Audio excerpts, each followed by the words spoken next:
পাপ, কিন্তু আমাদের মানুষ, আমাদের মুসলমান যে হত্যা করতে সেটা পাপ না? হ্যাঁ, এইটা ওদের বুঝে আসে না। এত বড় এখানে গণিকিনীর মানুষ আছে, কি গরু হত্যা যখন পাপ, গোবর খাওয়া ওদের মানে পুণ্য।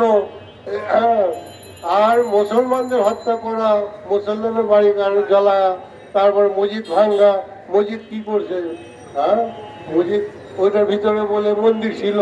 এতদিন হিন্দুরা কোথায় ছিল? এখন মন্দির খুঁজে মসজিদের ভিতরে ঢোল ধাক্কা যত কিছু আছে বাজায়, নামাজ পড়তে দেয় না। আমার সবচেয়ে বেশি একটা দুঃখ লাগছে, খেতে খেতে কাজ করার পরে একজন মুসলমান, সে নামাজ পড়তে ছিল জানামাজ বিষয়া, এরপরে পরে লাথি মেরে ফেলা দিছে।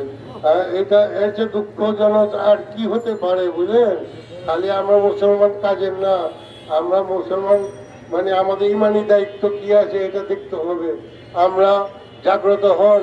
এই সরকার চুপ কেন? আমরা বোধগম্য নয়, কিছু প্রতিবাদ আমরা দেখছি না এই সরকারের।